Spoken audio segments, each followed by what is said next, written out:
কল্পনা করুন আপনি গভীর ঘুমে আচ্ছন্ন।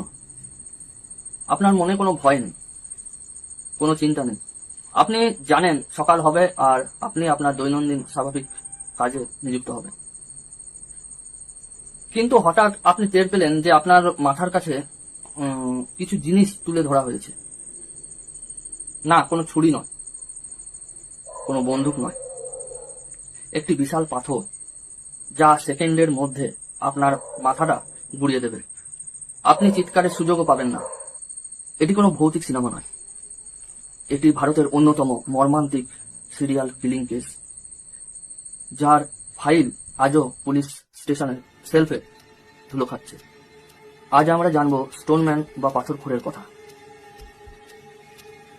সেই অদৃশ্য ঘাতক যা 1980 দশকে মুম্বাই এবং কলকাতার ফুটপাতে ঘুমন্ত মানুষের জন্য হয়ে উঠেছিল এক জীবন্ত অভিশাপ। সময়টা 1985 থেকে 1988।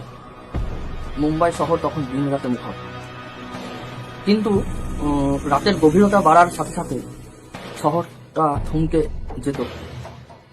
সাইয়েন, বাইকুল্লা এবং মাতুঙ্গার মতন জনবহুল এলাকায় একের পর এক ফুটপাতবাসী খুনের ঘটনা শুরু হল।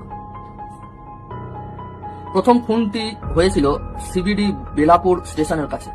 পুলিশ মনে করেছিল এটি একটি সাধারণ ঝগড়ার ঘটনা, কিন্তু ভুল।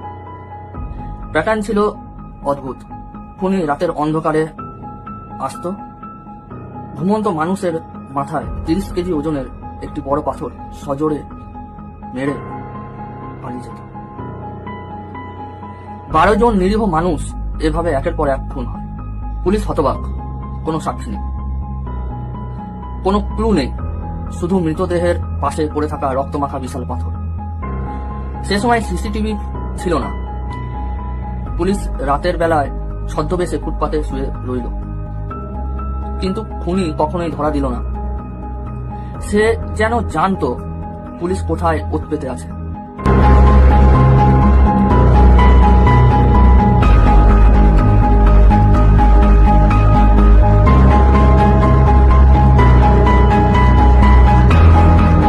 একজন ব্যক্তি যার উচ্চতা এবং শারীরিক শক্তি অপরিসীম, কিন্তু সে কি একজনই, নাকি এটি কোনো সংগঠনের কাজ? কোনো উত্তর মিলল না। মুম্বাইতে হঠাৎ খুন হওয়া বন্ধ হয়ে গেল। পুলিশ হাত ছেড়ে বাঁচল, কিন্তু ঠিক 1 বছর পর 1989 সালে কলকাতার শহরে আবার ঠিক একইভাবে একই প্যাটার্নে খুন শুরু হলো।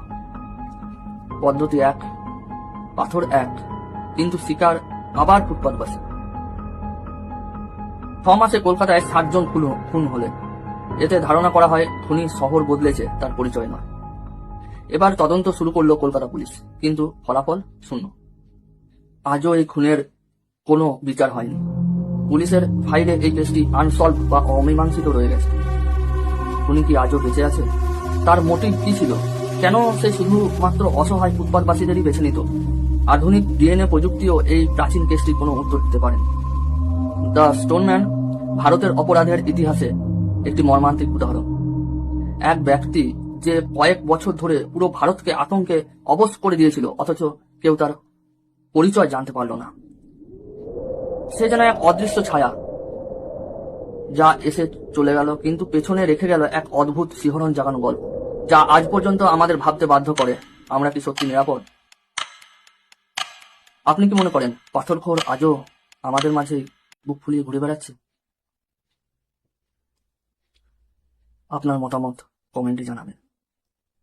আমি আপনাদের জন্য এইরকমই অমীমাংসিত রহস্যময় বিষয় নিয়ে আবার অন্য কোনো ভিডিওতে আসব। আজকের মতো এখানেই থামলাম। নমস্কার।